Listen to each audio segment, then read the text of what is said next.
Price lord. ಕರ್ತನ ನಾಮದಲ್ಲಿ ಈ ಭಾನುವಾರದ ಆನ್ಲೈನ್ ಸರ್ವಿಸ್ಗೆ ನಿಮ್ಮೆಲ್ಲರನ್ನು ಸ್ವಾಗತಿಸುತ್ತೇವೆ. ಕರ್ತನನ್ನು ನಾವು ಹಾಗೆ ಆರಾಧಿಸುವುದಕ್ಕೆ ಮುಂಚಿತವಾಗಿ ನಮ್ಮನ್ನು ನಾವು ದೇವರ ಪ್ರಸನ್ನತೆಗೆ ಒಪ್ಪಿಸಿಕೊಳ್ಳೋಣ. ನಮ್ಮನ್ನು ಬಹಳವಾಗಿ ಪ್ರೀತಿಸುವಂತ ನಮ್ಮ ಪರಲೋಕ ತಂದೆಯೇ, ಕರ್ತನೆ, ವಿಶೇಷವಾದ ಈ ಭಾನುವಾರದ ಆರಾಧನೆಯ ಕರ್ತನೆ ಸಮಯಕ್ಕಾಗಿ ನಾವು ಸ್ತೋತ್ರ ಮಾಡ್ತೇವೆ. ಕರ್ತನೆ, ನಮ್ಮನ್ನು ವೀಕ್ಷಿಸುತ್ತಿರುವಂಥ ಪ್ರತಿಯೊಬ್ಬ ಕುಟುಂಬಗಳಲ್ಲಿ ನಿನ್ನ ಆತ್ಮನನ್ನು ಕಳುಹಿಸಿ ನೀ ಕಾರ್ಯ ಮಾಡು ಎಂದು ನಾವು ಬೇಡುತ್ತೇವೆ. ಕರ್ತನೆ, ನಾವು ಒಬ್ಬರನ್ನೊಬ್ಬರು ಭೇಟಿ ಮಾಡೋಕ್ಕಾಗದೇ ಇರುವಂಥ ಈ ಪರಿಸ್ಥಿತಿಯಲ್ಲಿಯೂ ನೀನು ಒಳ್ಳೆಯವನಾಗಿದ್ದೆ. ಕರ್ತನೆ, ಎಲ್ಲ ಕುಟುಂಬಗಳನ್ನು ಇದುವರೆಗೂ ನಡೆಸುತ್ತಾ ಬಂದಿದ್ದಕ್ಕಾಗಿ ನಿನಗೆ ಸ್ತೋತ್ರ ಮಾಡುತ್ತೇವೆ. ವಿಶೇಷವಾಗಿ ಈ ಭಾನುವಾರದ ಈ ಆರಾಧನೆಯಲ್ಲಿ ಪಾಲ್ಗೊಂಡು ನಮ್ಮನ್ನು ವೀಕ್ಷಿಸುತ್ತಿರುವಂಥ ಪ್ರತಿಯೊಬ್ಬ ಕುಟುಂಬಗಳನ್ನು ನಿನ್ನ ಕೈಗೆ ಒಪ್ಪಿಸುತ್ತೇವೆ.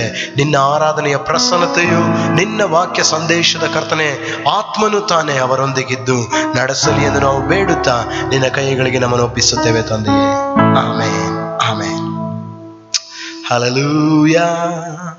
ನಮ್ಮ ದೇವರಿಗೆ ಸಮಾನನಾದ ದೇವರು ಒಬ್ಬರೂ ಇಲ್ಲ.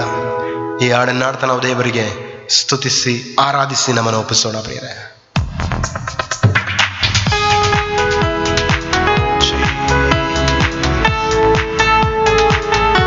We bless you, Father.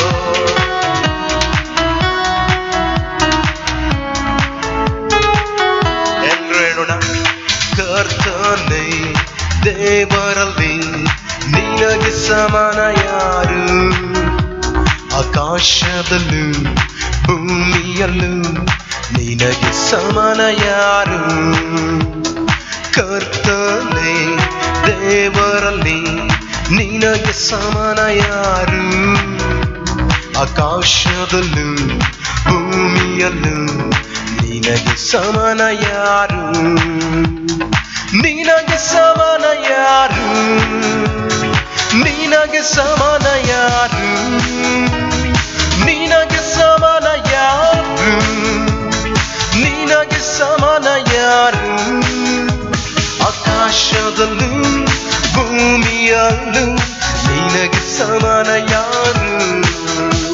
ಆಕಾಶದಲ್ಲೂ ಈ ಭೂಮಿಯಲ್ಲೂ ನಿನಗೆ ಸಮಾನ ಯಾರು? ಕೆಂಪು ಸಮುದ್ರವ ಒಡೆದು ನಿನ್ನ ಜನರನ್ನು ನಡೆಸಿದ ನೀ. ಕೆಂಪು ಸಮುದ್ರವ ಒಡೆದು ನಿನ್ನ ಜನರನ್ನು ನಡೆಸಿದ ನೀ. ನೀ ಶಕ್ತನು, ಸರ್ವಶಕ್ತನು, ನಿನ್ನ ವಾಕ್ಯವು ಬದಲಾಗದು. ನೀ ಶಕ್ತನು, ಸರ್ವಶಕ್ತನು, ನಿನ್ನ ವಾಕ್ಯವು ಬದಲಾಗದು. ನಿನಗೆ ಸಮಾನ ಯಾರು? ನಿನಗೆ ಸಮಾನ ಯಾರು? ಯೇಸುವೇ, ನಿನಗೆ ಓ ಹಲ್ಲೆಲೂಯಾ, ನಿನಗೆ ಸಮಾನ ಯಾರು? ಆಕಾಶದಲ್ಲೂ ಭೂಮಿಯಲ್ಲೂ ನಿನಗೆ ಸಮಾನ ಯಾರು? ಆಕಾಶದಲ್ಲೂ ಭೂಮಿಯಲ್ಲೂ ನಿನಗೆ ಸಮಾನ ಯಾರು? ಪರಲೋಕವನ್ನ ನೀಡಿ ನಿನ್ನ ಜನರನ್ನು ಪೋಷಿಸಿದೆ. ಪರಲೋಕವನ್ನ ನೀಡಿ ನಿನ್ನ ಜನರನ್ನು ಪೋಷಿಸಿದೆ. ನಿನ್ನಂತೆ ಯಾರುಂಟು ಎಲ್ಲ ಜನರನ್ನು ಪ್ರೀತಿಸಲು?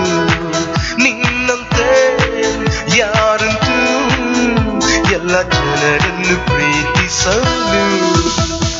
ನಿನಗೆ ಸಮಾನ ಯಾರು? ನಿನಗೆ ಸಮಾನ ಯಾರು? ನಿನಗೆ ಸಮಾನ ಯಾರು? ನಿನಗೆ ಸಮಾನ ಯಾರು? ಆಕಾಶದಲ್ಲೂ ಭೂಮಿಯಲ್ಲೂ ನಿನಗೆ ಸಮಾನ ಯಾರು? ಆಕಾಶದಲ್ಲೂ ಈ ಭೂಮಿಯಲ್ಲೂ ನಿನಗೆ ಸಮಾನ ಯಾರು? ಬಂಡೆಯನ್ನು ಇಸಿರಿ ನಿನ್ನ ಜನರ ದಾಹನಿಗಿದೆ. ಬಂಡೆಯನ್ನು ಇಸಿರಿ ನಿನ್ನ ಜನರ ದಾಹನಿಗಿದೆ. ನಿನ್ನ ನಾಮದ ಅತಿಶಯ ಎಂದು ಅದ್ಭುತ ಮಾಡುವುದು. ನಿನ್ನ ನಾಮದ ಇಲ್ಲದ ಅತಿಶಯ ಇಂದು ಅದ್ಭುತ ಮಾಡುವನು. ನಿನಗೆ ಸಮಾನ ಯಾರು, ನಿನಗೆ ಸಮಾನ ಯಾರು, ನಿನಗೆ ಸಮಾನ ಯಾರು, ನಿನಗೆ ಸಮಾನ ಯಾರು. ಆಕಾಶದಲ್ಲೂ ಭೂಮಿಯಲ್ಲೂ ನಿನಗೆ ಸಮಾನ ಯಾರು. ಆಕಾಶದಲ್ಲೂ ಈ ಭೂಮಿಯಲ್ಲೂ ನಿನಗೆ ಸಮಾನ ಯಾರು. ಕರ್ತನೇ ದೇವರಲ್ಲಿ ನಿನಗೆ ಸಮಾನ ಯಾರು. ಆಕಾಶದಲ್ಲೂ ಭೂಮಿಯಲ್ಲೂ ನಿನಗೆ ಸಮಾನ ಯಾರು. ಕರ್ತನೇ ದೇವರಲ್ಲಿ ನಿನಗೆ ಸಮಾನ ಯಾರು. ಆಕಾಶದಲ್ಲೂ ಭೂಮಿಯಲ್ಲೂ ನಿನಗೆ ಸಮಾನ ಯಾರು. ನಿನಗೆ ಸಮಾನ ಯಾರು. ಓ ಯೇಸುವೇ, Hallelujah. ನಿನಗೆ ಮಹಿಮೆ ಪಡಿಸುತ್ತೇವೆ. Lord, we thank you, Father. Heavenly Father, we thank you for your grace, O Lord. Lord, we thank you for your mercy, O Lord. Lord, you are always with us, O Father. You have promised us, O Father, in times of trouble, in times of pain. You said that I am your very present help, O Father. Yes, you are our very present help, O Father. We want to praise you. We want to, Lord, declare praises unto your name, because you are good. Lord, your promises never fail, oh Father. Oh Jesus, we praise you, Father. Oh Lord, you seem so far away, 1,000,000 miles or more it feels today. And though I haven't lost my faith, I must confess right now that it's hard for me to pray, but I don't know what to say. I don't know where to start, but as you give the grace, with all that's in my heart, I will sing, I will pray.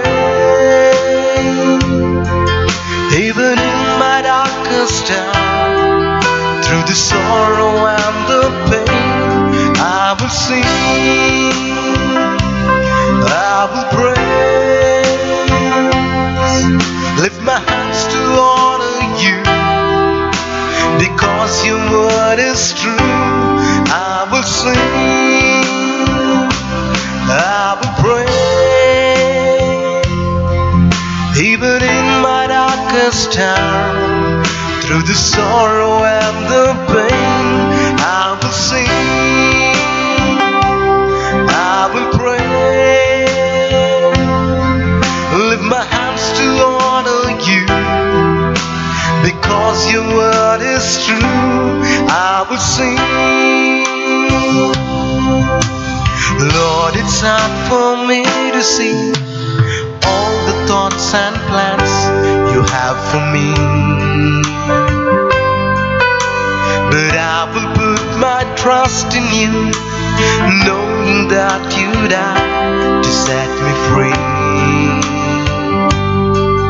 But I don't know what to say, I don't know where to start, but as you give the grace, with all that's in my heart, I will sing,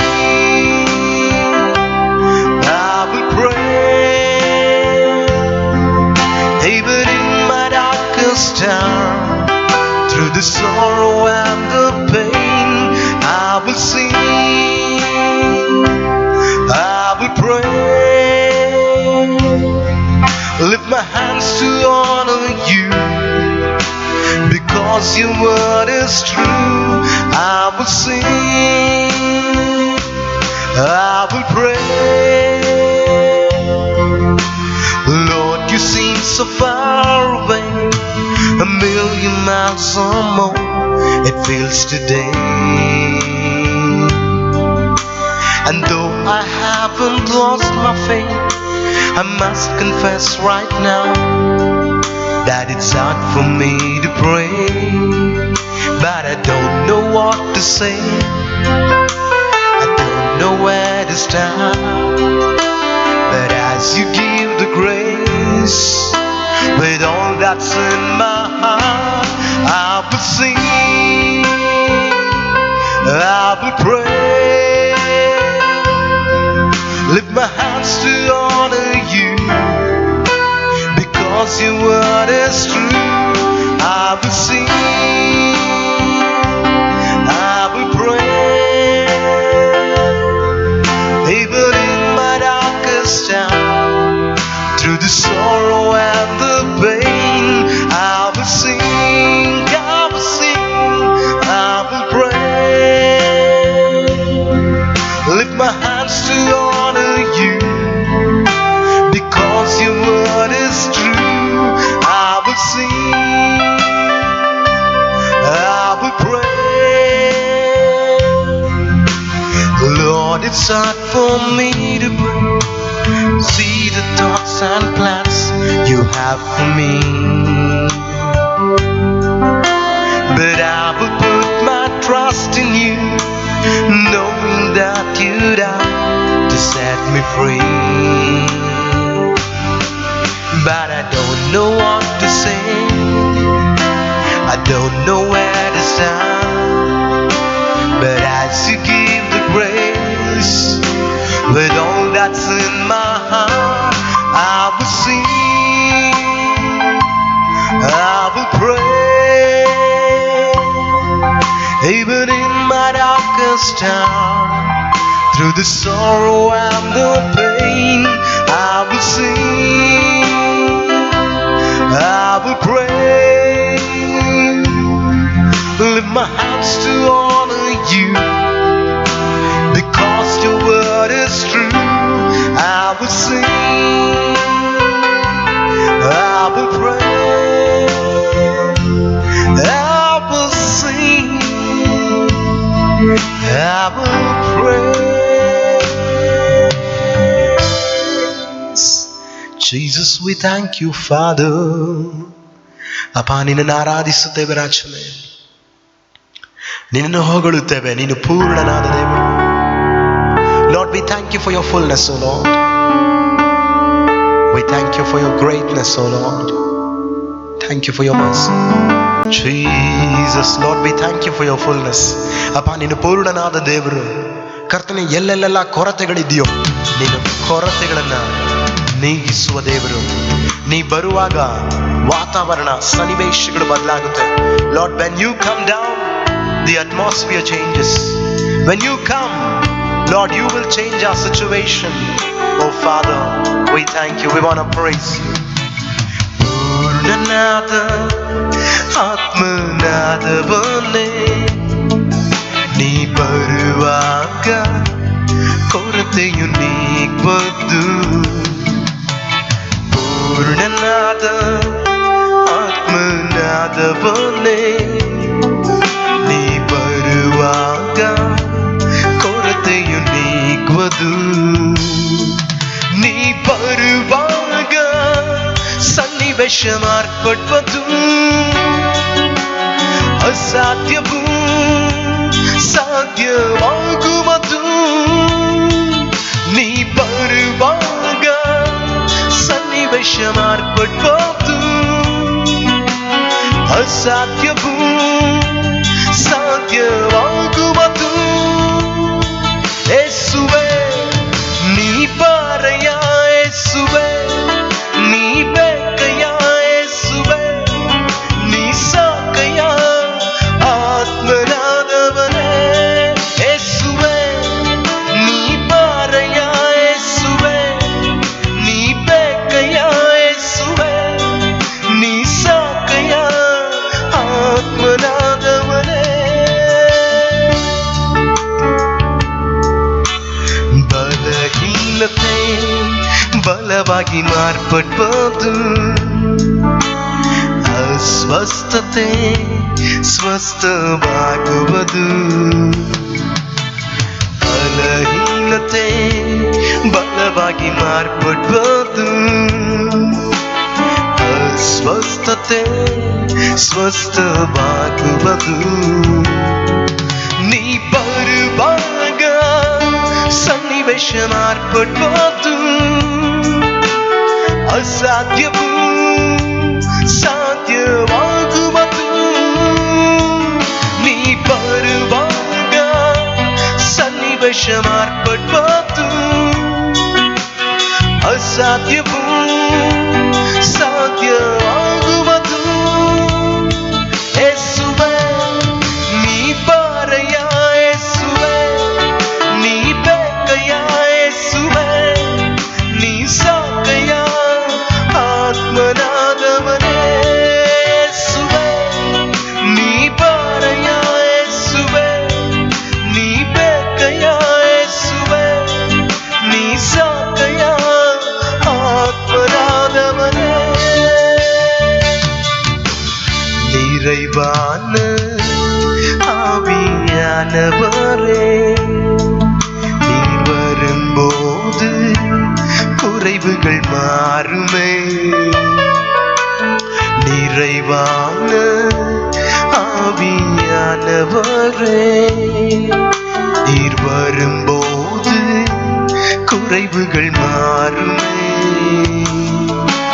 நீர் வந்தால் சூழ்நிலை மாறுமே. முடியாததும் சாத்தியமாகுமே.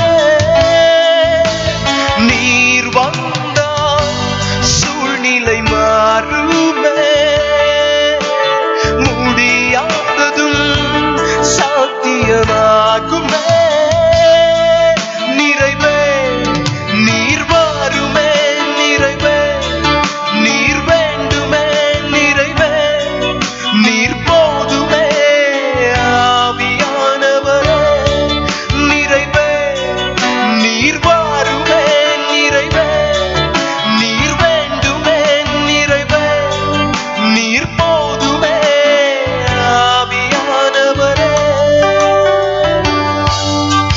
பலவீனம் பலனாய் மாறுமே. சுகவீனம் சுகமாய் மாறுமே.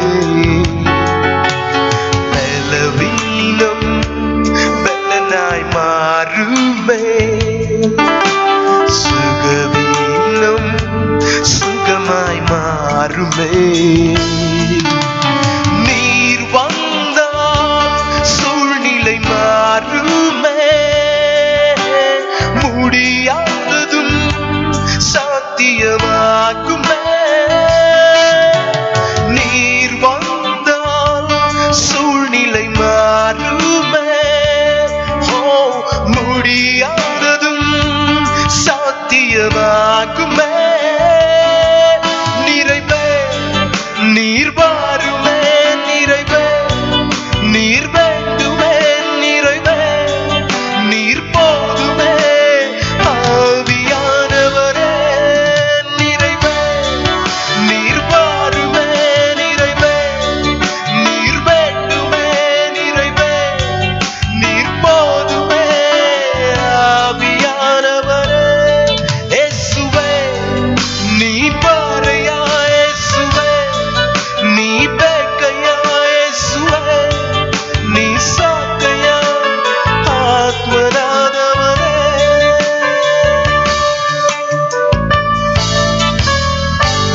இயேசுவே நீ பாரையா, இயேசுவே நீ பேக்கையா, இயேசுவே நீ சாக்கையா ஆத்மநாதவரே.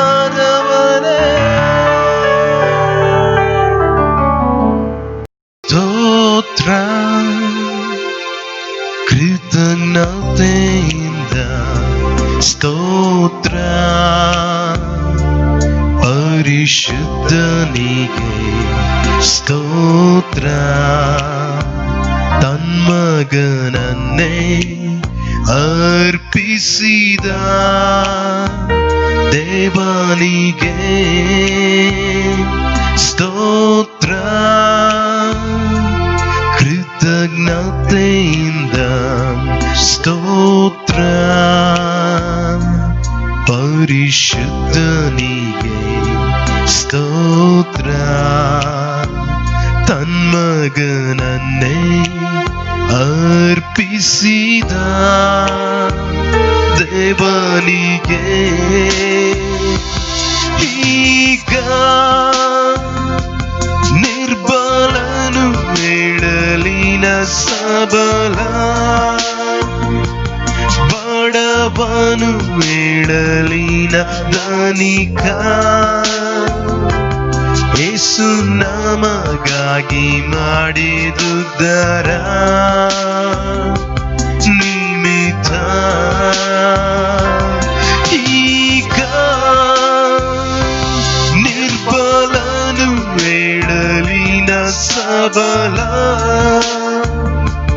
ಬಡವನು ಹೇಳಲಿನ ಧನಿಕ ಯೇಸು ನಮಗಾಗಿ ಮಾಡಿದುದರ ನಿಮಿತ್ತ give thanks with a grateful heart, give thanks to the Holy One, give thanks because His given Jesus Christ, His Son. Give thanks with a grateful heart. Give thanks to the Holy One. Give thanks because His given Jesus Christ, His Son. And now let the weak say, I am strong. Let the poor say, I am rich because of what the Lord has done for us. And now let the weak say, I am strong. Let the poor say, I am rich because of what the Lord has done for us. Give thanks. Oh, we give you thanks, O Lord.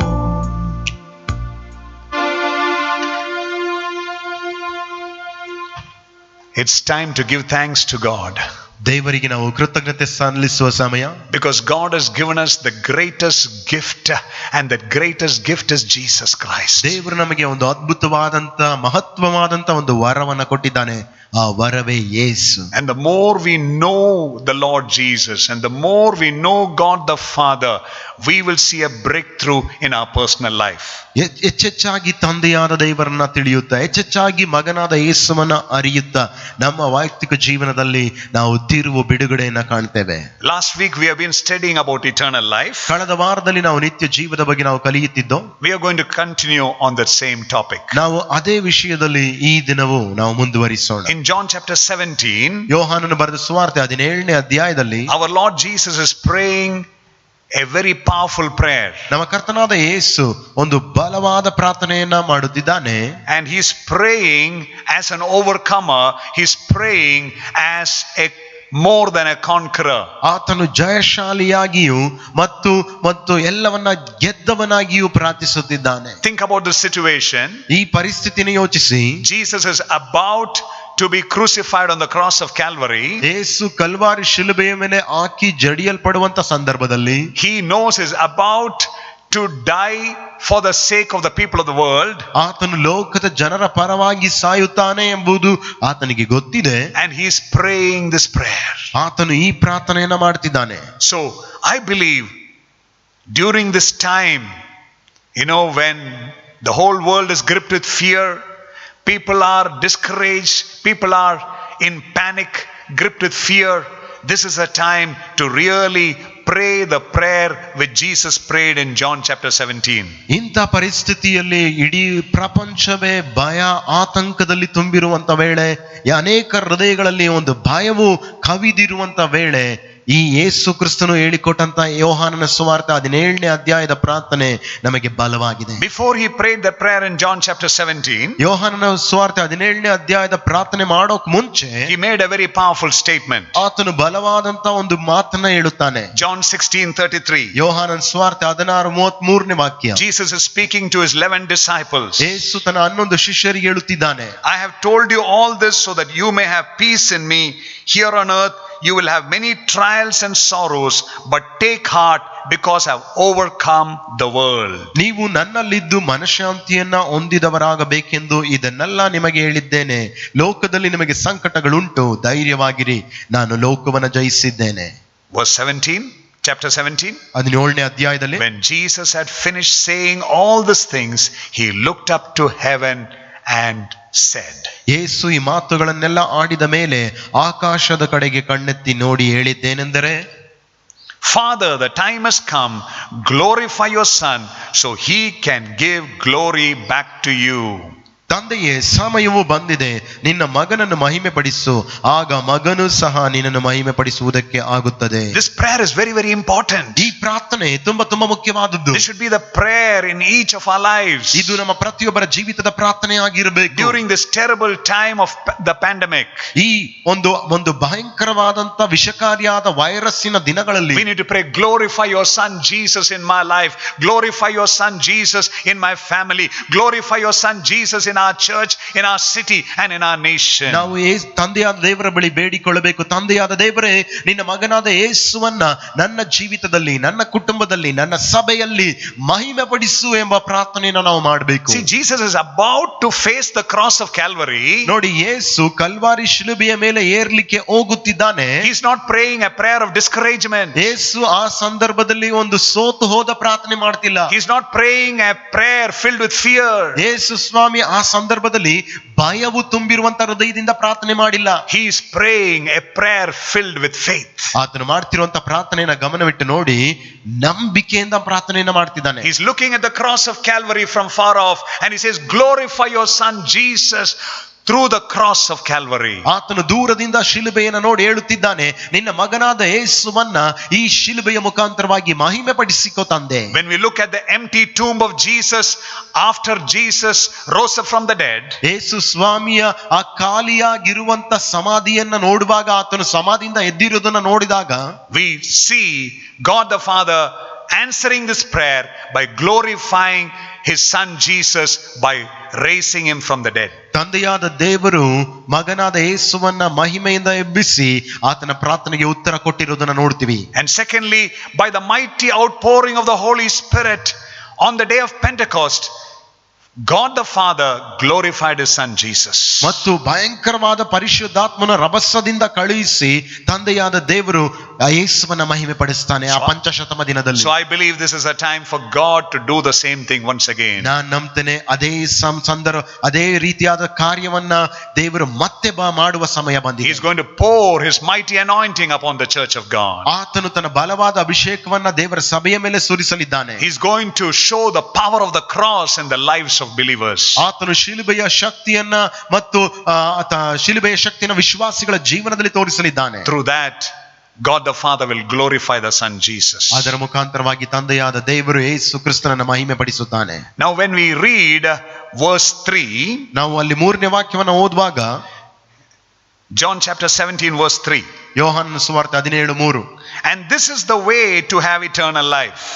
ಮತ್ತು ನಿತ್ಯ ಜೀವವನ್ನ ಹೊಂದುವುದಕ್ಕೆ ಇದೇ ದಾರಿ. How to have eternal life? ನಿತ್ಯ ಜೀವವನ್ನ ಹೊಂದುವುದು ಹೇಗೆ? John 17 verse 3 clearly tells us. ಯೋಹಾನ 17:3 ವಾಕ್ಯ ಸ್ಪಷ್ಟವಾಗಿ ಹೇಳುತ್ತೆ. To know you, the only true God, and Jesus Christ, the one you sent to earth. ಒಬ್ಬನೇ ಸತ್ಯ ದೇವರಾಗಿರುವ ನಿನ್ನನ್ನು ನೀನು ಕಳುಹಿಸಿಕೊಟ್ಟ ಯೇಸು ಕ್ರಿಸ್ತನನ್ನು ತಿಳಿಯುವುದೇ ನಿತ್ಯ ಜೀವ. Here we have a clear definition of what eternal life means. ಇಲ್ಲಿ ನಿತ್ಯ ಜೀವವೆಂದ್ರೆ ಏನು ಎಂದು ಸ್ಪಷ್ಟವಾದಂತ ಒಂದು ವಿವರಣೆಯನ್ನು ನೋಡ್ತೀವಿ. Many people in the world, they do not know the only true God. ಅನೇಕ ಜನರಿಗೆ ಲೋಕದಲ್ಲಿ ಆ ಒಬ್ಬನೇ ಸತ್ಯ ದೇವರು ಯಾರೆಂದು ಗೊತ್ತಿಲ್ಲ. But God has given this great privilege for his children who are born again to know the only true God. ಆದ್ರೆ ಈ ಆತ್ಮದಲ್ಲಿ ಹೊಸದಾಗಿ ಹುಟ್ಟಿರುವಂತ ಮಕ್ಕಳಿಗೆ ದೇವರ ಭಾಗ್ಯವನ್ನ ಕೊಟ್ಟಿದ್ದಾನೆ, ಯಾರು ಆ ಸತ್ಯ ದೇವರೆಂದು ತಿಳ್ಕೊಳ್ಳೋಕೆ. And when we know the only true God, when we experience the only true God in our life, we will experience eternal life. ಈ ಒಬ್ಬನೇ ಸತ್ಯ ದೇವರಾದ ಯೇಸುವನ್ನ ಅರ್ಥ ಮಾಡಿಕೊಂಡಾಗ ನಾವು ನಿತ್ಯ ಜೀವವೇನೆಂದು ಅನುಭವಿಸುವೆವು. When we experience Jesus Christ as a son who is sent from the Father, we will experience eternal life. ನಾವು ಯೇಸು ಕ್ರಿಸ್ತನನ್ನ ತಂದೆಯಾದ ದೇವರಿಂದ ಕಳಿಸಲ್ಪಟ್ಟ ಮಗನೆಂದು ಅರ್ಥ ಮಾಡಿಕೊಳ್ಳುವಾಗ ನಿತ್ಯ ಜೀವವನ್ನು ಅನುಭವಿಸುವೆವು. So shall we make this our prayer? ನಾವು ಇದನ್ನ ನಮ್ಮ ಪ್ರಾರ್ಥನೆಯಾಗಿ ಮಾಡ್ಕೊಳ್ಳೋಣವಾ? Many times we hear messages but we don't pray based on the message. ಅನೇಕ ಸಾರಿ ಅನೇಕ ಸಂದೇಶವನ್ನ ಕೇಳಿಸ್ಕೊಳ್ತೀವಿ, ಸಂದೇಶಕ್ಕನುಸಾರದ ಪ್ರಾರ್ಥನೆಯನ್ನು ನಾವು ಮಾಡಲ್ಲ. I want to remind you, this John chapter 17 is the prayer of Jesus. ನಾನು ನಿಮಗೆ ನೆನಪಿಸಿಕೊಳ್ಳುವುದಕ್ಕೆ ಇಷ್ಟಪಡುತ್ತೇನೆ, ಇದು ಯೋಹಾನನ ಸುವಾರ್ತೆ 17ನೇ ಅಧ್ಯಾಯ ಯೇಸುವಿನ ಪ್ರಾರ್ಥನೆ. Let this become our prayer also. ಇದು ನಮ್ಮ ಪ್ರಾರ್ಥನೆಯೂ ಆಗಿರಬೇಕೆನ್ನುವುದೇ ನನ್ನ ಆಸೆ. All of you to join with me. ನೀವೆಲ್ಲರೂ ನನ್ನ ಜೊತೆ ಸೇರಿಕೊಳ್ಳ್ರಿ and say, Father, ಹೇಳಿ, ತಂದೆಯೇ, I pray in the name of Jesus. ಯೇಸುವಿನ ನಾಮದಲ್ಲಿ ಪ್ರಾರ್ಥಿಸುತ್ತೇನೆ. I want to know you, the only true God. ನಾನು ನಿನ್ನನ್ನ ಅರಿಯಬೇಕು, ನೀನೊಬ್ಬನೇ ಸತ್ಯ ದೇವರು. I want to experience the only true God in my personal life. ನೀನೊಬ್ಬನೇ ಸತ್ಯ ದೇವರಾಗಿದ್ದಿ, ನಿನ್ನನ್ನ ನನ್ನ ವೈಯಕ್ತಿಕ ಜೀವಿತದಲ್ಲಿ ನಾನು ಅರಿಯಬೇಕು, ತಿಳಿಯಬೇಕು. I want to know Jesus Christ, the representative whom you sent on behalf of you, Father. ಯೇಸು ಕ್ರಿಸ್ತನು ತಂದೆಯ ಪರವಾಗಿ ಕಳುಹಿಸಲ್ಪಟ್ಟಂತ ಪ್ರತಿನಿಧಿ, ಆತನನ್ನ ನಾನು ಅರಿಯಬೇಕು. I want to experience the Lord Jesus intimately and personally in my life. ಕರ್ತನಾದ ಯೇಸು ಕ್ರಿಸ್ತನನ್ನ ನಿಕಟತೆಯಲ್ಲಿ ವೈಯಕ್ತಿಕವಾಗಿ ಇನ್ನು ನಾನು ಅರಿಯಬೇಕು. So that I would experience eternal life, the life of God the Father, the life of Jesus his Son. ನಾನು ಆ ನಿತ್ಯ ಜೀವವನ್ನ, ತಂದೆಯಾದ ದೇವರ ಜೀವಿತವನ್ನ, ಮಗನಾಗಿರುವ ಯೇಸುವಿನ ಜೀವಿತವನ್ನ ಅರಿಯಬೇಕು. Thank you for hearing our prayers. ನಮ್ಮ ಪ್ರಾರ್ಥನೆಯನ್ನು ಕೇಳಿಸಿಕೊಂಡಿದ್ದಕ್ಕಾಗಿ ಸ್ತೋತ್ರ. Amen and amen. Amen, amen. Many times we are just satisfied with our physical life. ಅನೇಕ ಸಾರಿ ನಮ್ಮ ಶಾರೀರಿಕ ಜೀವಿತದಲ್ಲಿ ನಾವು ತೃಪ್ತರಾಗ್ಬಿಟ್ಟಿದ್ದೀವಿ. We are just thinking about human life. ನಾವು ಬರೀ ಮಾನುಷಿಕ ಜೀವಿತದ ಬಗ್ಗೆ ಯೋಚಿಸ್ತೀವಿ. And the more we think about human life, we would get discouraged. ನಾವು ಎಷ್ಟು ಈ ಮಾನುಷಿಕ ಜೀವಿತದ ಬಗ್ಗೆ ಯೋಚಿಸ್ತೇವೋ ನಮಗೆ ನಿರುತ್ಸಾಹಗಳಾಗುತ್ತೆ. But when we read 1 Peter chapter 1, ಆದ್ರೆ 1 ಪೇತ್ರ 1ನೇ ಅಧ್ಯಾಯವನ್ನು ಓದುವಾಗ verse 23 says, 23ನೇ ವಾಕ್ಯ ಹೇಳುತ್ತೆ, For through the eternal and living word of God you have been born again, and this seed that he planted within you can never be destroyed, but will live and grow inside of you forever. ದೇವರ ನಿತ್ಯ ವಾಕ್ಯದ ಜೀವಿತದ ಮುಖಾಂತರವಾಗಿ ನೀವು ಹೊಸದಾಗಿ ಹುಟ್ಟಿದ್ದೀರಿ ಮತ್ತು ಅದು ನಿಮ್ಮಲ್ಲಿ ನಾಟಲ್ಪಟ್ಟಿದೆ, ಅದೆಂದಿಗೂ ನಾಶವಾಗುವುದಿಲ್ಲ. So what is eternal life? ಹಾಗಾದ್ರೆ ನಿತ್ಯ ಜೀವವೆಂದ್ರೆ ಏನು? Eternal life comes when we are born again by the seed of God, by the word of God which is planted on the inside of us. ನಿತ್ಯ ಜೀವವೆಂಬುದು ನಾವು ಹೊಸದಾಗಿ ಹುಟ್ಟಿದರ ಮುಖಾಂತರವಾಗಿ ಅದು ನಮ್ಮಲ್ಲಿ ನಾಟಲ್ಪಟ್ಟಿದೆ. ದೇವರ ವಾಕ್ಯವೆಂಬ ಬೀಜದಿಂದ ಅದು ನಮ್ಮಲ್ಲಿ ಬೆಳೆಯುತ್ತಿದೆ. That seed will never be destroyed. ಆ ಬೀಜವು ಎಂದಿಗೂ ನಾಶವಾಗೋಲ್ಲ. It is God's seed. ಅದು ದೈವ ಬೀಜ. It will live and grow inside of a true born again believer forever and ever. ಅದು ಒಳಗೆ ವಾಸಿಸುತ್ತಾ ಬೆಳೆಯುತ್ತಾ ಅದು ಸದಾ ಕಾಲವು ಶಾಶ್ವತವಾಗಿರುವುದು.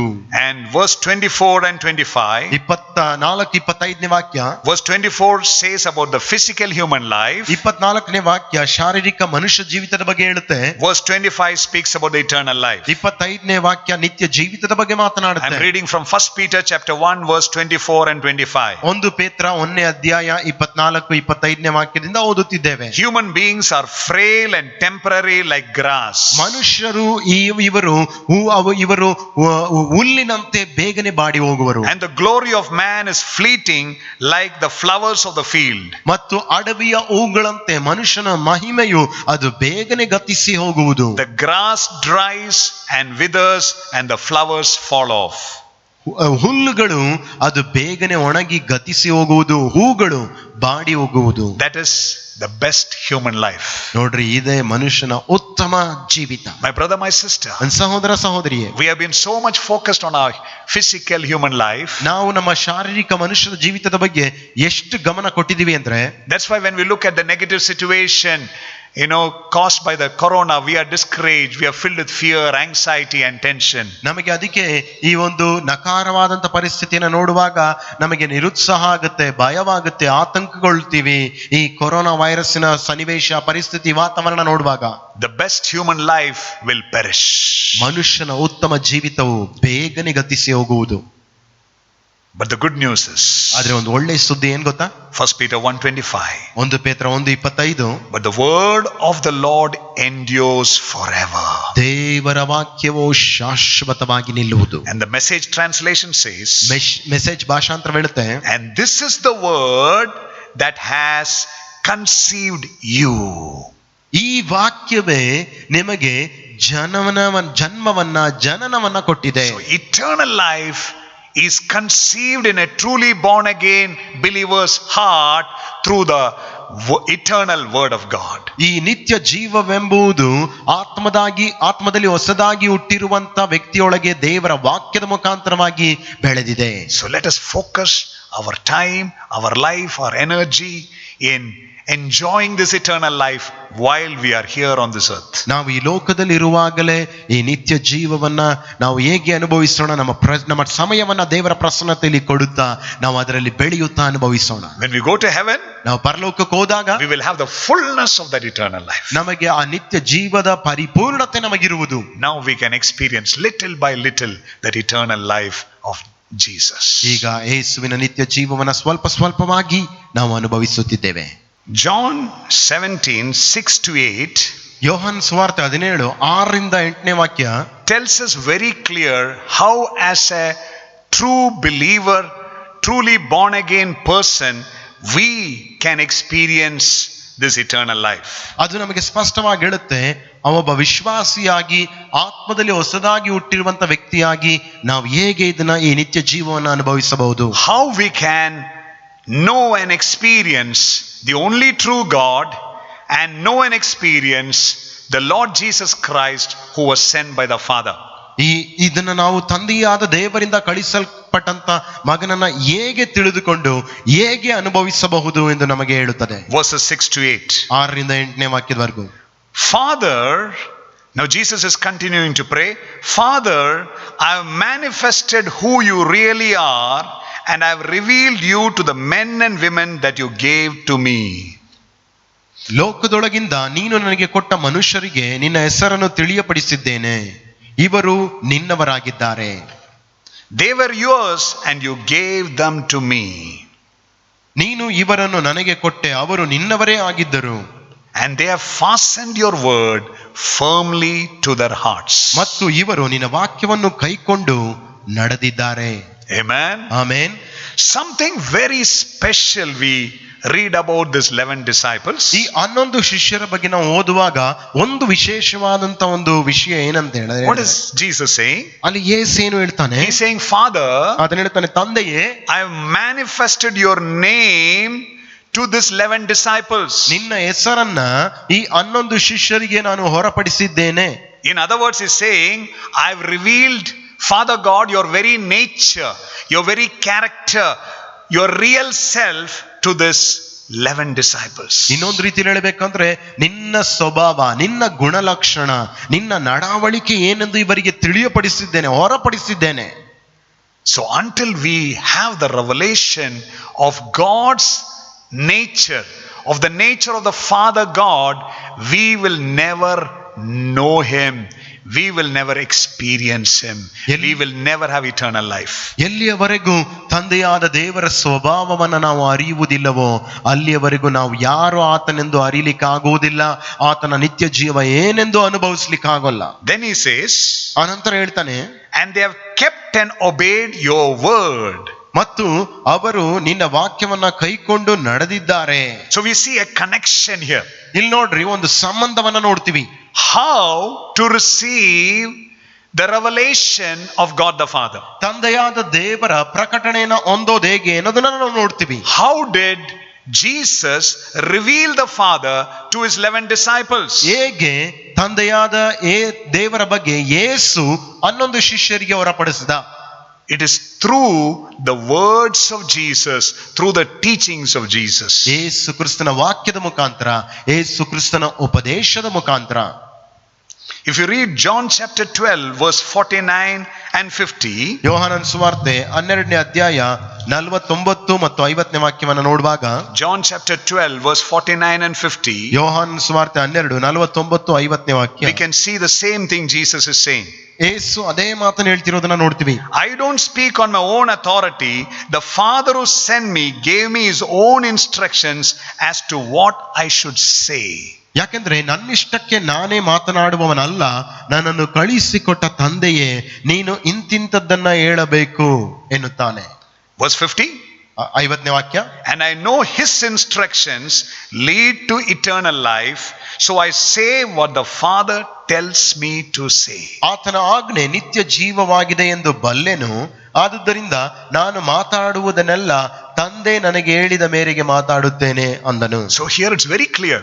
ಇಲ್ಲಿ ನೋಡ್ರಿ, ತುಂಬಾ ಸ್ಪಷ್ಟವಾಗಿದೆ. If you and I have to experience the eternal life of God, ನೀವು ನಾವು ದೇವರ ನಿತ್ಯ ಜೀವವನ್ನು ಅನುಭವಿಸಬೇಕಾದ್ರೆ we need to have the instructions what Jesus gave to his disciples. ಯೇಸು ತನ್ನ ಶಿಷ್ಯರಿಗೆ ಕೊಟ್ಟಂತ ಆ ಒಂದು ಸೂಚನೆಯನ್ನು ನಾವು ಹೊಂದಬೇಕು. Because this instructions comes from God the Father. ಏಕೆಂದ್ರೆ ಈ ಸೂಚನೆಗಳು ತಂದೆಯಾದ ದೇವರಿಂದ ಬರುತ್ತೆ. Through those instructions, ಆ ಸೂಚನೆಗಳ ಮುಖಾಂತರ, through the teachings of Jesus, ಆ ಯೇಸುವಿನ ಉಪದೇಶದ ಮುಖಾಂತರ we come into a deep and personal relationship with God the Father and God the Son Jesus. ತಂದೆಯಾದ ದೇವರ ಮಗನಾದ ಯೇಸು ಕ್ರಿಸ್ತನೊಂದಿಗೆ ಆ ಉಪದೇಶದ ಮುಖಾಂತರ ನಾವು ಒಟ್ಟಾಗುತ್ತೇವೆ. And then we experience eternal life. ಆಗ ನಾವು ನಿತ್ಯ ಜೀವವನ್ನು ಅನುಭವಿಸುತ್ತೇವೆ. When we read John chapter 14 verse 21, 23 and 24, ಯೋಹಾನ ಸುವಾರ್ತೆ 14, 21, 23, 24ನೇ ವಾಕ್ಯ ಓದುವಾಗ we again see Jesus is repeating this. ಮತ್ತೆ ಅಲ್ಲಿ ಯೇಸು ಈ ಮಾತನ್ನ ಹೇಳ್ತಿರೋದನ್ನ ನಾವು ನೋಡ್ತೀವಿ. John chapter 14 verse 21, 23 and 24. ಯೋಹಾನನ ಸುವಾರ್ತೆ 14, 21ನೇ ವಾಕ್ಯ, 23, 24. Those who truly love me are those who obey my commands. Whoever passionately loves me will be passionately loved by my Father, and I will passionately love you in return and will manifest my life within you. ನನ್ನ ಆಜ್ಞೆಗಳನ್ನು ಹೊಂದಿ ಅವುಗಳನ್ನು ಕೈಕೊಂಡು ನಡೆಯುವವನೇ ನನ್ನನ್ನು ಪ್ರೀತಿಸುವವನು, ನನ್ನನ್ನು ಪ್ರೀತಿಸುವವನನ್ನು ನನ್ನ ತಂದೆಗೆ ಪ್ರಿಯನಾಗಿರುವನು, ನಾನು ಅವನನ್ನು ಪ್ರೀತಿಸಿ ಅವನಿಗೆ ಕಾಣಿಸಿಕೊಳ್ಳುವೆನು ಎಂದು ಹೇಳಿದನು. Amen. ಆಮೆನ್. ಅವನಿಗೆ ಕಾಣಿಸಿಕೊಳ್ಳುವೆನು. ಅಲ್ಲಿ ನೋಡುವಾಗ ಅವನಿಗೆ ಕಾಣಿಸಿಕೊಳ್ಳುವೆನು ಅಂತಿದೆ. In my version it says, I will manifest my life within you. ಅಲ್ಲಿ ಹೇಳುತ್ತೆ, ನನ್ನ ಭಾಷಾಂತರದಲ್ಲಿ ನನ್ನ ಜೀವವನ್ನ ಅವನಿಗೆ ಅವನೊಳಗೆ ವ್ಯಕ್ತಪಡಿಸುವೆನು. That's eternal life. ಅದುವೇ ನಿತ್ಯ ಜೀವ. But it is for whom? ಆದ್ರೆ ಇದು ಯಾರಿಗೆ? Only for those who truly love Jesus. ನಿಜವಾಗ್ಲೂ ಯೇಸುವನ್ನ ಪ್ರೀತಿಸುವವರಿಗೆ ಮಾತ್ರ. Not just by words, ಬರೀ ಪ್ರೀತಿಸುವುದು ಅಂತ ಹೇಳಿದ್ರೆ ಬರೀ ಬಾಯಿ ಮಾತಿನಿಂದಲ್ಲ, not just by the songs what we sing, ಇಲ್ಲ ನಾವು ಬರೀ ಆಡುವಂತ ಹಾಡುಗಳಿಂದ ಅಲ್ಲ, but by obeying his commands. ಆದರೆ ಆತನ ಆಜ್ಞೆಗಳಿಗೆ ವಿಧೇಯರಾಗೋದ್ರ So ಮುಖಾಂತರ. again we can see, when we obey the word of God, when we keep the word of God in our heart, the eternal life is going to be manifested to each one of us. ಆ ವಾಕ್ಯಕ್ಕೆ ವಿಧೇಯರಾಗಿ ಆ ವಾಕ್ಯವನ್ನ ಹೃದಯದಲ್ಲಿ ನಾವು ಬಚ್ಚಿಟ್ಟುಕೊಂಡಾಗ ಆ ನಿತ್ಯ ಜೀವವೆಂಬುದು ಪ್ರಕಟಗೊಳ್ಳುತ್ತೆ. We will experience it. ಅಷ್ಟೇ ಮಾತ್ರವಲ್ಲ, ನಾವು ಅದನ್ನ ಅನುಭವಿಸ್ತೀವಿ. John 14:23. ಯೋಹಾನ 14:23ನೇ ವಾಕ್ಯ ನೋಡಿ. Jesus replied, ಯೇಸು ಅವರಿಗೆ ಹೇಳುತ್ತಾನೆ, loving me empowers you to obey my word. And my Father will love you so deeply that we'll come to you and make you our dwelling place. ಯೇಸು ಅವನಿಗೆ, ಯಾರಾದರೂ ನನ್ನನ್ನು ಪ್ರೀತಿಸುವವನಾದರೆ ನನ್ನ ಮಾತನ್ನ ಕೈಕೊಂಡು ನಡೆಯುವನು, ಅವನನ್ನು ನನ್ನ ತಂದೆಯೂ ಪ್ರೀತಿಸುವನು. So when is God the Father and God the Son going to make us his dwelling place?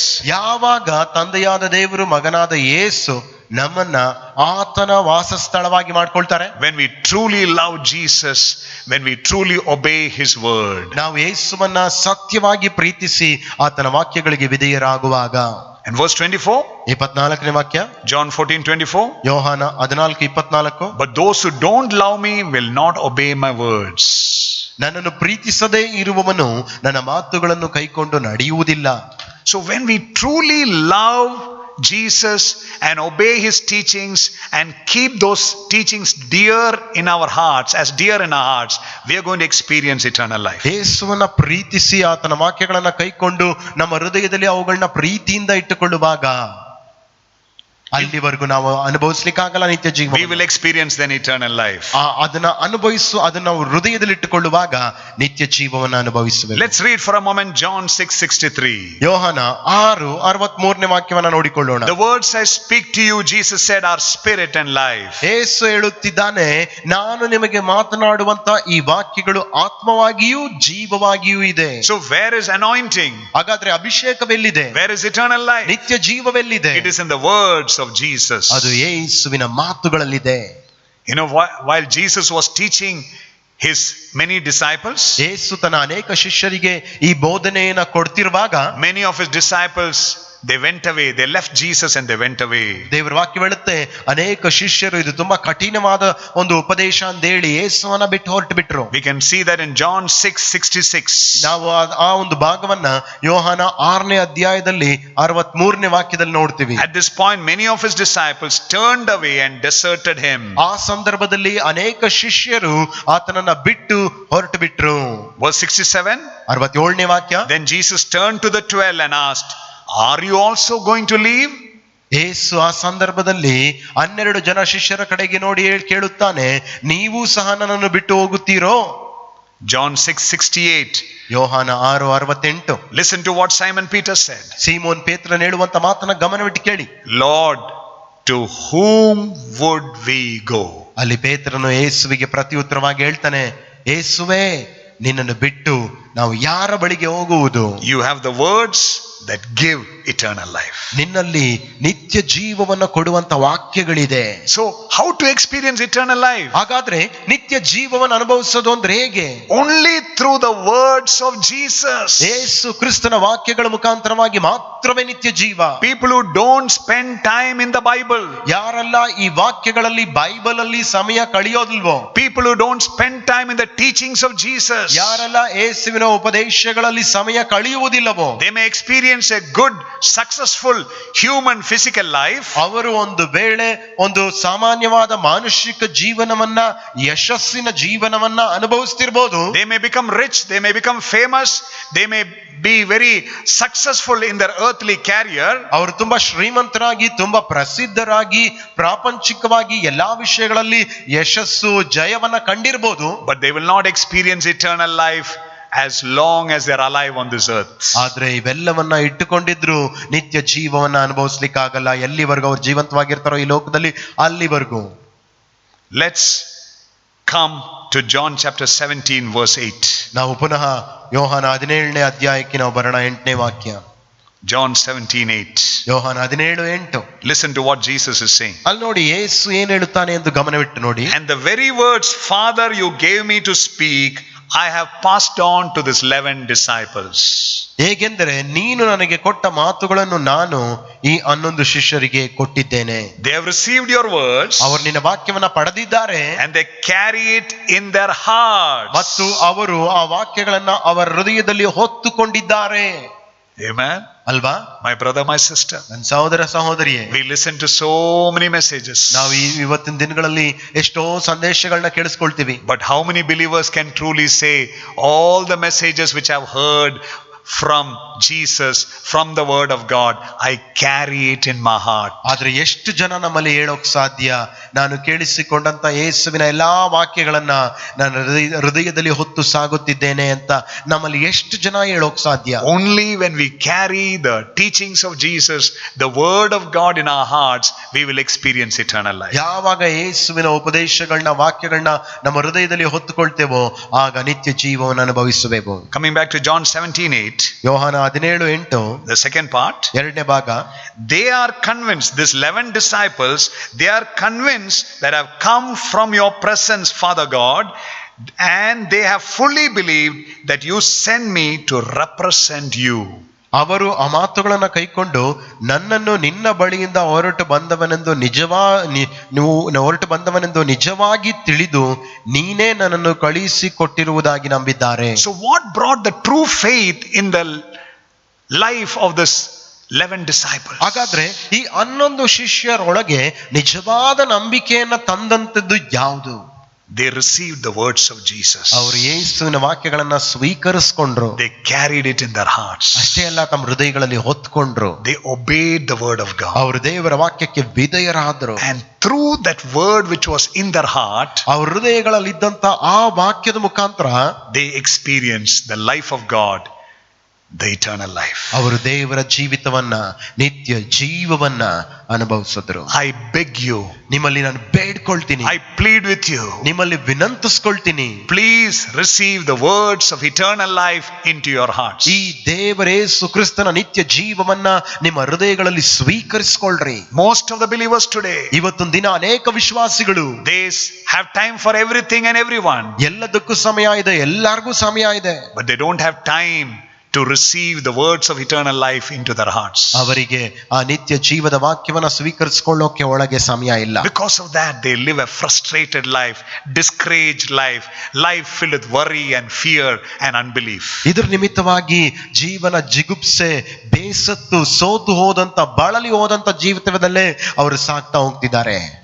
Please spend time studying and meditating the words of Jesus. ಪ್ರೀತಿಯ ದೇವ ಮಕ್ಕಳೇ, ಈ ದೇವರ ವಾಕ್ಯದಲ್ಲಿ ಹೆಚ್ಚಾದ ಸಮಯ ಕಳೆಯುತ್ತಾ, ಅದರಲ್ಲಿ ದೇವರ ವಾಕ್ಯವನ್ನ ಧ್ಯಾನಿಸುತ್ತಾ, ಓದುತ್ತಾ ಸಮಯವನ್ನ ವೆಚ್ಚ ಮಾಡಿ. Especially the teachings of Jesus. ಅದರಲ್ಲಿಯೂ ವಿಶೇಷವಾಗಿ ಯೇಸು ಕ್ರಿಸ್ತನ ಉಪದೇಶಗಳು. Then and only then, ಆಗ ಮಾತ್ರವೇ you will receive the revelation of the only true God. ಆಗ ಒಬ್ಬನೇ ಸತ್ಯ ದೇವರಾಗಿರುವ ದೇವರ ಪ್ರಕಟಣೆ ಏನೆಂದು ನೀವು ಪಡೆಯುವಿರಿ. Then and only then, ಆಗ ಮಾತ್ರವೇ you will receive the revelation of Jesus Christ, the Son of the living God. ಆಗ ಮಾತ್ರವೇ ಯೇಸು ಕ್ರಿಸ್ತನ ಪ್ರಕಟಣೆ, ದೇವರ ಒಬ್ಬನೇ ಪುತ್ರನಾಗಿರುವ ಯೇಸುವಿನ ಪ್ರಕಟಣೆಯನ್ನು ಹೊಂದುವಿರಿ. Let John chapter 17 verse 8 become a reality in each of our lives. ಯೋಹಾನನ ಸುವಾರ್ತೆ 17ನೇ ಅಧ್ಯಾಯದ 8ನೇ ವಾಕ್ಯ ನಮ್ಮೆಲ್ಲರ ಜೀವನದಲ್ಲಿ ವಾಸ್ತವವಾಗಿಯೂ ನಿಜವಾಗಿಯೂ ಕಂಡು ಬರಲಿ. Shall we pray? ನಾವು ಪ್ರಾರ್ಥನೆ Shall we ಮಾಡೋಣ. pray John chapter 17 verse 8? ಯೋಹಾನನ ಸುವಾರ್ತೆ 17:8ನೇ ವಾಕ್ಯದ ಪ್ರಾರ್ಥನೆ ನಾವು ಮಾಡೋಣವಾ? Lord, I receive your words into my heart. ಓ ಕರ್ತನೇ, ನಿನ್ನ ವಾಕ್ಯವನ್ನು ನಾನು ಹೃದಯಗಳಲ್ಲಿ ಸ್ವೀಕರಿಸ್ತೇನೆ. From now on I will spend time reading the teachings of Jesus. ಈ ಕ್ಷಣ, ಈ ದಿನದಿಂದ ಯೇಸುವಿನ ಉಪದೇಶಗಳನ್ನು ಓದುತ್ತಾ ಹೆಚ್ಚಾದ ಸಮಯ ಕಳೆಯುವೆನು. I will meditate it, I will study it, ನಾನು ಅವುಗಳನ್ನು ಧ್ಯಾನಿಸುವೆನು, ಅವುಗಳನ್ನು ಓದುವೆನು, and I will carry it in my heart. ಅವುಗಳನ್ನ ನನ್ನ ಹೃದಯದಲ್ಲಿ ಹೊತ್ತುಕೊಳ್ಳುವೆನು. Secondly, ಎರಡನೇ ಅಂಶ, they were convinced that Jesus came from the presence of God. ಅವರು ಯೇಸು ಕ್ರಿಸ್ತನು ತಂದೆಯಾದ ದೇವರ ಪ್ರಸನ್ನತೆಯಿಂದಲೇ ಬಂದವನೆಂದು ಅವರು ಒಪ್ಪಿಕೊಂಡ್ರು. They had full faith. ಅವರಲ್ಲಿ ಪೂರ್ತಿ ನಂಬಿಕೆ ಇತ್ತು. During this time of darkness which is covering the earth, ಇಡೀ ಪ್ರಪಂಚವನ್ನೇ ಆವರಿಸುತ್ತಿರುವಂತ ಈ ಒಂದು ಅಂಧಕಾರದ ದಿನಗಳಲ್ಲಿ, ಸಮಯದಲ್ಲಿ, if you and I have to be convinced that Jesus Christ has come from God the Father, ನಾವು ಯೇಸು ಕ್ರಿಸ್ತನು ತಂದೆಯಾದ ದೇವರಿಂದ ಬಂದವನೆಂದು ಒಪ್ಪಿಕೊಂಡ್ರೆ, Jesus Christ is a true Savior, ಯೇಸುವೇ ಒಬ್ಬನೇ ರಕ್ಷಕನು ಎಂದು ಒಪ್ಪಿಕೊಳ್ಳುವಾಗ, and we need to take the word of God and put it into our hearts. ಅದನ್ನು ಒಪ್ಪಿಕೊಳ್ಳೋದಾದ್ರೆ ಯೇಸುವಿನ ವಾಕ್ಯವನ್ನ ತೆಗೆದು ನಮ್ಮ ಹೃದಯಗಳಲ್ಲಿ ತುಂಬಿಟ್ಟುಕೊಳ್ಳಬೇಕು. And thirdly, ಮೂರನೇದಾಗಿ, they fully believe that you send me to represent you. ಮತ್ತು ಅವರು ಪೂರ್ಣವಾಗಿ ನಂಬಿದ್ದಾರೆ, ನೀನೇ ನನ್ನನ್ನು ಕಳಿಸಿಕೊಟ್ಟಿದ್ದಿ, ಏಕೆಂದರೆ ನಿನ್ನನ್ನು ಪ್ರತಿನಿಧಿಸುವುದಕ್ಕಾಗಿ. Now let's read the last two verses of John chapter 17. ಯೋಹಾನನ ಸುವಾರ್ತೆ 17ನೇ ಅಧ್ಯಾಯದ ಕಡೆಯ 2 ವಾಕ್ಯಗಳನ್ನು ನೋಡ್ಕೊಳ್ಳೋಣ. And we will clearly get an understanding what is the meaning to know the Father? What is the meaning to know Jesus? ತಂದೆಯಾದ ದೇವರನ್ನ ಅರಿಯುವುದು, ಮಗನಾದ ಯೇಸುವನ್ನ ಅರಿಯುವುದರ ಸರಿಯಾದ ಅರ್ಥ ಏನೆಂದು ನಾವು ಅಲ್ಲಿ ನೋಡ್ಕೊಳ್ತೇವೆ. Because lot of people claim, I know God, they say. ಯಾಕಂದ್ರೆ ಅನೇಕರು ಹೇಳ್ತಾರೆ, ಓ ನನಗೆ ದೇವರು ಗೊತ್ತಿದೆ. Lot of people claim, yes, I'm born in a Christian family, I've gone to this church meeting, I've gone to that church meeting, I know this pastor, I know that pastor, yes, I know God. ಅನೇಕರು ಹೇಳ್ತಾರೆ, ಓ ನನಗೆ ಈ ಸಭಾಪಾಲಕರು ಗೊತ್ತು, ಆ ಸಭಾಪಾಲಕರು ಗೊತ್ತು, ನಾನು ಈ ಕೂಟಕ್ಕೆ ಹೋಗಿದ್ದೇನೆ, ಆ ಕೂಟಕ್ಕೆ ಹೋಗಿದ್ದೇನೆ, ನನಗೆ ಇದ್ರ ಬಗ್ಗೆ ಎಲ್ಲ ಚೆನ್ನಾಗಿ ಗೊತ್ತಿದೆ. But John 17:25 and 26 ಆದ್ರೆ ಯೋಹಾನ 17:25-26 ವಾಕ್ಯ ಹೇಳುತ್ತೆ, will clearly tell us what is the real meaning of knowing God the Father. What is the real meaning of knowing God in a personal and intimate way. ತಂದೆಯಾದ ದೇವರನ್ನ ತಿಳಿದು ಅರಿತುಕೊಳ್ಳುವುದು, ವೈಯಕ್ತಿಕವಾಗಿ ನಿಕಟತೆಯಲ್ಲಿ ಅರಿತುಕೊಳ್ಳುವುದರ ಬಗ್ಗೆ ಏನು ಎಂದು ಇಲ್ಲಿ ಸ್ಪಷ್ಟವಾಗಿ ಹೇಳುತ್ತೆ. John 17:25. ಯೋಹಾನ 17:25 ವಾಕ್ಯ. O righteous Father, the world doesn't know you, but I do, and these disciples know you sent me. ಓ ನೀತಿ ಸ್ವರೂಪನಾದ ತಂದೆಯೇ, ಲೋಕವಂತೂ ನಿನ್ನನ್ನು ತಿಳಿಯಲಿಲ್ಲ, ಆದರೆ ನಾನು ನಿನ್ನನ್ನು ತಿಳಿದಿದ್ದೇನೆ, ಮತ್ತು ಇವರು ನೀನೇ ನನ್ನನ್ನು ಕಳಿಸಿಕೊಟ್ಟಿರುವುದಾಗಿ ತಿಳುಕೊಂಡಿದ್ದಾರೆ. The people of the world will talk about God. ಈ ಲೋಕದ ಜನತೆ ದೇವರ ಬಗ್ಗೆ ಮಾತಾಡುತ್ತೆ. They will talk about religion. ಧರ್ಮದ ಬಗ್ಗೆ ಮಾತಾಡ್ತಾರೆ. Many Christians will talk about God and religion. ಅನೇಕ ಕ್ರೈಸ್ತರು ಸಹ ದೇವರ ಬಗ್ಗೆ, ಧರ್ಮಗಳ ಬಗ್ಗೆ ಮಾತಾಡ್ತಾರೆ. But they only know about God in their head. ಆದ್ರೆ ದೇವರ ಬಗ್ಗೆ ಅವರಿಗೆ ಬರೀ ಅವರ ಮೆದುಳಲ್ಲಿ ಮಾತ್ರ ತಿಳಿದಿದೆ. They just have some information. ಬರೀ ಅದರ ಬಗ್ಗೆ ಮಾಹಿತಿಯನ್ನ ಪಡ್ಕೊಂಡಿದ್ದಾರೆ. They do not know God personally and intimately. ದೇವರ ಬಗ್ಗೆ ವೈಯಕ್ತಿಕವಾಗಿಯೂ ನಿಕಟತೆಯಿಂದ ಏನೆಂದು ಅರಿತಿಲ್ಲ. See what Jesus is saying.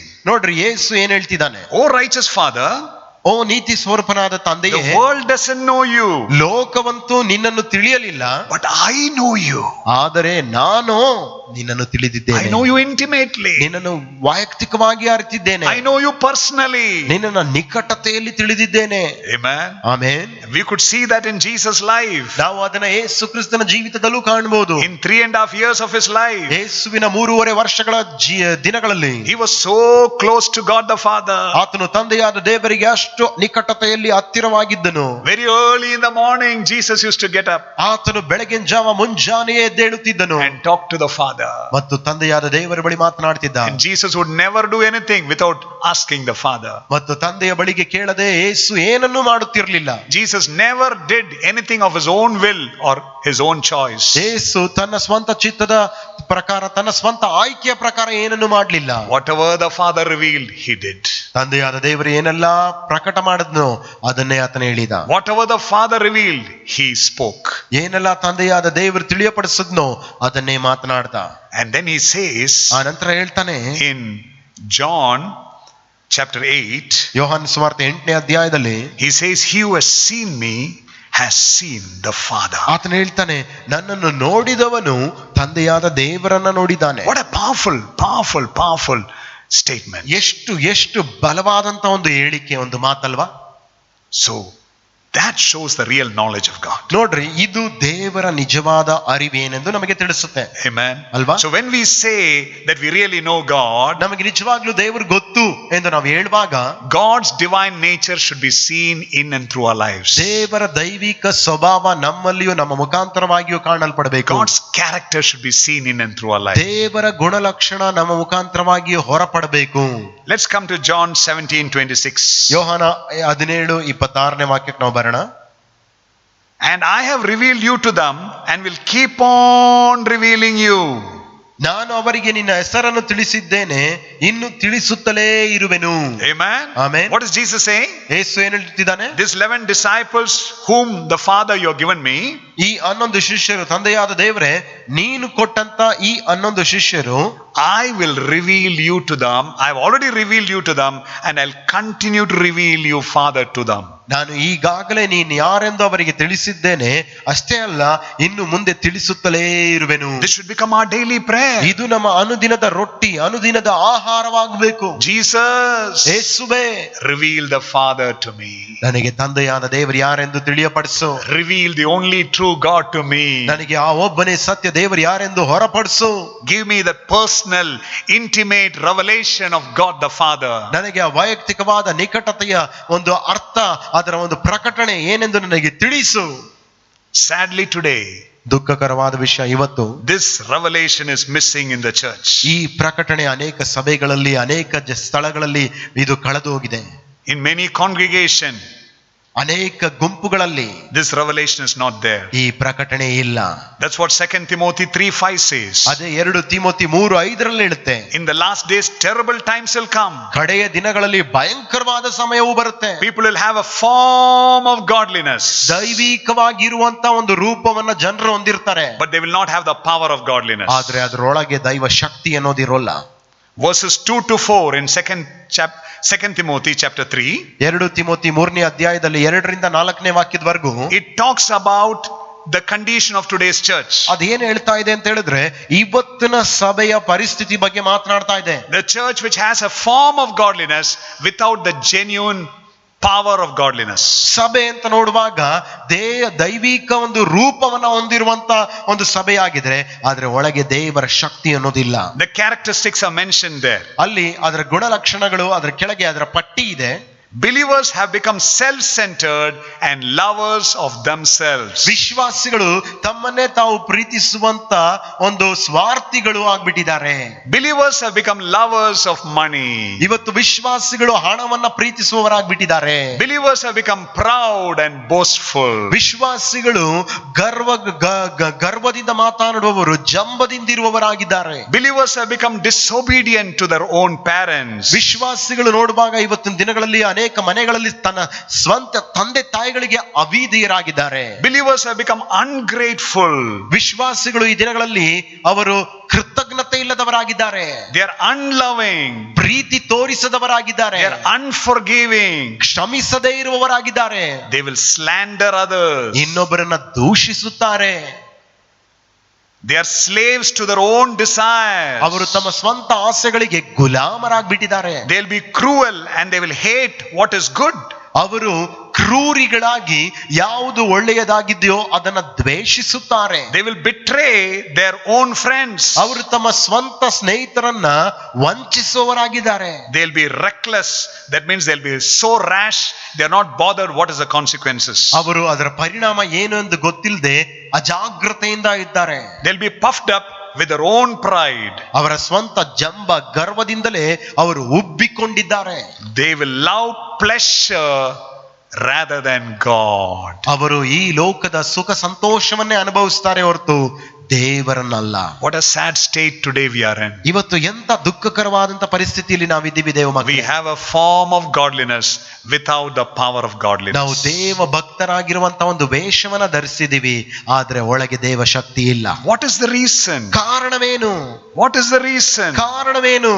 If you notice in the book of Revelation, ಪ್ರಕಟಣೆಯ ಪುಸ್ತಕದಲ್ಲಿ ನೀವು ಗಮನವಿಟ್ಟು ನೋಡುವಾಗ we can see this condition in today's church. ಇವತ್ತಿನ ದಿನಮಾನದ ಸಭೆಗಳಲ್ಲೂ ನಾವು ಈ ಪರಿಸ್ಥಿತಿ ನೋಡ್ತೀವಿ. We can see that in Revelation chapter 3. ನಾವು ಪ್ರಕಟಣೆ 3ನೇ ಅಧ್ಯಾಯದಲ್ಲಿ ನೋಡ್ತೀವಿ. We can see, in Revelation chapter 3 verse 17. ಪ್ರಕಟಣೆ 3ನೇ ಅಧ್ಯಾಯ 17ನೇ ವಾಕ್ಯದಲ್ಲಿ ನೋಡ್ತೀವಿ. Jesus is telling the true condition of today's church. ಯೇಸು ಈ ದಿನದ ಸಭೆಯ ಪರಿಸ್ಥಿತಿ ಎಂತದ್ದು ಅಂತ ಹೇಳ್ತಿದ್ದಾನೆ. Revelation 3:17. ಪ್ರಕಟಣೆ 3:17. Listen to the words of Jesus. ಯೇಸು ಕ್ರಿಸ್ತನ ಮಾತುಗಳನ್ನು ಕೇಳಿಸಿಕೊಳ್ಳಿ. Jesus is telling to the believers, ಯೇಸು ವಿಶ್ವಾಸಿಗಳಿಗೆ ಹೇಳ್ತಿದ್ದಾನೆ, for you claim I am rich and getting richer. ನಾನು ಶ್ರೀಮಂತನಾಗ್ತಲೇ ಇದ್ದೀನಿ ಅಂತ ನೀವು ಹೇಳ್ತೀರಿ. And I don't need a thing, I have no lack. ನನಗೆ ಯಾವ ವಿಷಯದ ಕೊರತೆ ಇಲ್ಲ ಅನ್ನುತ್ತೀರಿ. But you don't realize, ಆದ್ರೆ ಒಂದನ್ನ ನೀವು ಗ್ರಹಿಸಲಿಲ್ಲ. you are miserable, ನೀವು ದುಃಖಿತರು, you are poor, ನೀವು ಬಡವರು, you are blind, ನೀವು ಕುರುಡರು, you are barren, ನೀವು ಫಲವಿಲ್ಲದೆ ಇರುವವರು, you are naked. ನೀವು ಬೆತ್ತಲೆಯವರಾಗಿದ್ದೀರಿ. What is Jesus saying today? ಇಲ್ಲಿ ನೋಡುವಾಗ ಯೇಸು ಏನ್ ಹೇಳ್ತಿದ್ದಾನೆ? He's saying a shocking evaluation of today's church. ಇವತ್ತಿನ ಸಭೆಯ ಒಂದು ಫಲಿತಾಂಶವೆಂತದ್ದು ಎಂದು ಗಾಬರಿಯ ಒಂದು ಸಂದೇಶವನ್ನ ಕೊಡ್ತಿದ್ದಾನೆ. Why? ಯಾಕೆ? Because the church doesn't have the true intimate knowledge of God the Father. ಏಕೆಂದ್ರೆ ಸಭೆಗೆ ತಂದೆಯಾದ ದೇವರ ಹತ್ತಿರ ನಿಕಟತೆಯ ಒಂದು ಅರಿವಿಲ್ಲ. They don't know the nature of God. ಅವರಿಗೆ ದೇವರ ಸ್ವಭಾವವೆಂತದ್ದು ಎಂದು ಗೊತ್ತಿಲ್ಲ. They don't know the real character of God. ದೇವರ ಗುಣಲಕ್ಷಣ ಏನು ಎಂದು ಗೊತ್ತಿಲ್ಲ. And they don't know God. ಅಷ್ಟೇ ಅಲ್ಲ, ಅವರಿಗೆ ದೇವರೇ ಯಾರೆಂದು ಗೊತ್ತಿಲ್ಲ. In their day-to-day life, we can see that. ಅನುದಿನದ ಜೀವಿತದಲ್ಲಿ ದೇವರ ಬಗ್ಗೆ ಅವರಿಗೆ ಯಾವ ಅನುಭವಗಳಿಲ್ಲ. What is Jesus doing? ಆದ್ರೆ ಇಲ್ಲಿ ಯೇಸು ನಮಗೆ ಕಲಿಸ್ಕೊಡ್ತಿರೋದೇನು? In Revelation chapter 3, ಪ್ರಕಟಣೆ 3ನೇ ಅಧ್ಯಾಯದಲ್ಲಿ He's standing and knocking. ಆತನು ಹೇಳುತ್ತಾನೆ, ಇಗೋ ಬಾಗಿಲ ಬಳಿ ನಿಂತು ನಾನು ತಟ್ಟುತ್ತಿದ್ದೇನೆ. Why? ಯಾಕೆ? Because Jesus is outside the church. ಕಾರಣ ಯೇಸು ಸಭೆ ಒಳಗಿಲ್ಲ, ಸಭೆಯ ಹೊರಗಡೆ ಇದ್ದಾನೆ. The church has a form of godliness without the true power of godliness. ಸಭೆ ಎಂಬುದು ಭಕ್ತಿಯ ವೇಷವನ್ನು ಇಟ್ಟುಕೊಂಡಿದೆ, ಅದರೊಳಗೆ ದೇವರ ಶಕ್ತಿ ಇಲ್ಲ. Amen. ಅಲ್ವಾ? Let Jesus come into your heart. ಯೇಸು ಎಂಬುವಂತ ಈ ದೇವ ಕುಮಾರನು ನಿಮ್ಮ ಹೃದಯದೊಳಗೆ ಬರಲಿ. Let Jesus come into your home. ಯೇಸು ಎಂಬುವಂತ ಈ ದೇವ ಪುತ್ರನು ನಿಮ್ಮ ಮನೆಯೊಳಗೆ ಬರಲಿ. Let Jesus come and become intimate to our personal lives. ಯೇಸು ಕ್ರಿಸ್ತನು ಬಂದು ನಮ್ಮ ವೈಯಕ್ತಿಕ ಜೀವಿತಕ್ಕೆ ಆತನು ನಿಕಟತೆಯಲ್ಲಿ ಅಂಟಿಕೊಳ್ಳಲಿ. Then ಆಗ we will know him.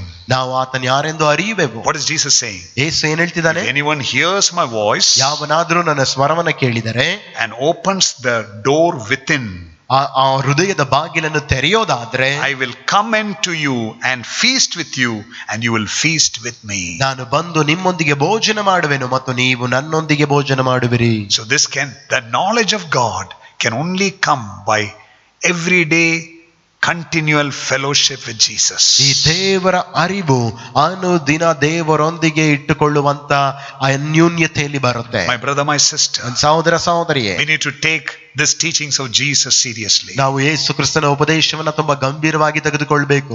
Coming back to John chapter 17, ಯೋಹಾನನ ಸುವಾರ್ತೆ 17ನೇ ಅಧ್ಯಾಯಕ್ಕೆ ಬರುವಾಗ ಮತ್ತೆ ಹೇಳುತ್ತದೆ, verse 26. 26ನೇ We ವಾಕ್ಯ. already read the first part. ಅದರಲ್ಲಿ ಮೊದಲನೇ ಭಾಗ ಓದಿದ್ದೇವೆ. That Jesus is saying, I have already revealed you, Father, to these 11 disciples, and I'll keep on revealing you. ನಾನು ಅವರಿಗೆ ನಿನ್ನ ಹೆಸರನ್ನು ತಿಳಿಸುತ್ತೇನೆ, ಇನ್ನು ತಿಳಿಸುತ್ತಲೇ ಇರುವೆನು. Second part, ಎರಡನೇ ಭಾಗ, he says, I will do this ಆತನು ಹೇಳ್ತಾನೆ, ನಾನು ಇದನ್ನ ಮಾಡುವೆನು so that your love for me may be in them.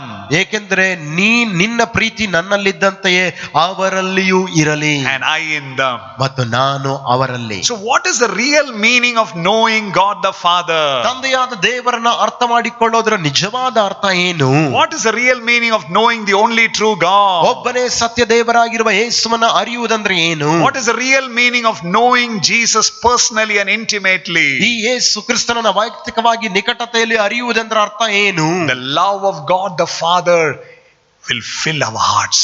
ತಂದೆಯಾದ ದೇವರ ಪ್ರೀತಿ ನಮ್ಮ ಹೃದಯವನ್ನು ತುಂಬುವುದು. But sadly today, ಆದ್ರೆ ದುಃಖವಾದ ವಿಷಯ, ಇವತ್ತು many believers' heart, many pastors' hearts ಅನೇಕ ವಿಶ್ವಾಸಿಗಳ ಹೃದಯ, ಅನೇಕ ಸಭಾಪಾಲಕರುಗಳ ಹೃದಯ are filled with bitterness, anger, unforgiveness and evil things. ಕಹಿ ಭಾವನೆ, ಕ್ಷಮಿಸದೇ ಇರುವಂತ ಗುಣ, ದ್ವೇಷ, ಕೋಪ, ಈ ಕಹಿ ಭಾವನೆಗಳಿಂದ ಹೃದಯಗಳು ತುಂಬಿದೆ. What does it mean? ಇದರ ಅರ್ಥ ಏನು? They do not have the revelation of God. ದೇವರ ಬಗ್ಗೆ ಅವರಿಗೆ ಏನು ಪ್ರಕಟಣೆ ಅರಿವಿಲ್ಲ. The more you and I know God, ನೀವು ನಾವು ಹೆಚ್ಚೆಚ್ಚಾಗಿ ದೇವರನ್ನ ಅರಿಯುತ್ತಾ the more you and I have the revelation of God, ನೀವು ನಾವು ದೇವರ ಪ್ರಕಟಣೆಯನ್ನು ಹೆಚ್ಚೆಚ್ಚಾಗಿ ಪಡೆಯುತ್ತಾ the love of Jesus will fill our hearts. ಯೇಸು ಕ್ರಿಸ್ತನ ಪ್ರೀತಿ ನಮ್ಮ ಹೃದಯವನ್ನು ತುಂಬುವುದು. And not only that, ಅಷ್ಟೇ ಅಲ್ಲ, Jesus will live in us. ಯೇಸು ನಮ್ಮೊಳಗೆ ಬಾಳುವನು. That is the need of the hour. ಅದುವೇ ಈ ಸಮಯಗಳಲ್ಲಿ ಬೇಕಾದಂತದ್ದು. My brother, my sister, ನನ್ನ ಪ್ರೀತಿಯ ಸಹೋದರ ಸಹೋದರಿ, will you open your heart to Jesus? ನಿಮ್ಮ ಹೃದಯವನ್ನು ಯೇಸುವಿಗೆ ತೆರೆಯುವಿರಾ? Will you say, I do not want to have the superficial Christian Christianity. ನನಗೆ ಈ ಮೇಲ್ಮಟ್ಟದ ಈ ಮೂಢತನದ ನನಗೆ ಈ ಕ್ರೈಸ್ತತ್ವ ಬೇಡ. I want to know Christ. ನನಗೆ ಯೇಸುವನ್ನ ಆಳವಾಗಿ ಅರಿಯಬೇಕು. I want to have the revelation of the only true God. ಯೇಸು ಕ್ರಿಸ್ತನ ಒಬ್ಬನೇ ಸತ್ಯ ದೇವರಾಗಿರುವ ಯೇಸುವಿನ ಬಗ್ಗೆ ಪ್ರಕಟಣೆ ನನಗೆ ಬೇಕು. I want to know the heart of God. I want to know the nature of God. I want to know the character of God. ದೇವರ ಹೃದಯ, ದೇವರ ಸ್ವಭಾವ, ದೇವರ ಗುಣಲಕ್ಷಣ ಎಂತೆಂದನ್ನು ಅರಿಯಬೇಕು. And I must become like him. ಅಷ್ಟೇ ಮಾತ್ರ ಅಲ್ಲ, ನಾನು ಆತನ ಹಾಗೆ ಆಗಬೇಕು. The more we know him, ನಾವು ಎಷ್ಟು ಹೆಚ್ಚಾಗಿ ಆತನನ್ನು ಅರಿಯುತ್ತಾ ಹೋಗ್ತೇವೋ, we will become like him. ನಾವು ಆತನ ಹಾಗೆ ಆಗುವೆವು. He will live in us. ಆತನು ನಮ್ಮಲ್ಲಿ ಬಾಳುವನು. His love will be manifested in us.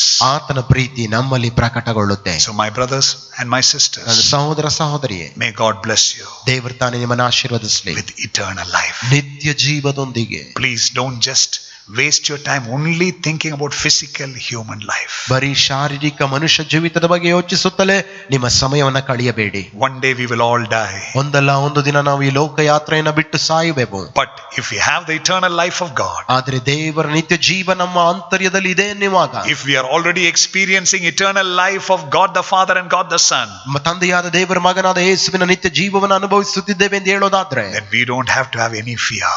ನಾವು ಯಾವ ಭಯವನ್ನ ಬೆಳೆಸಿಕೊಳ್ಳೋದು ಬೇಡ.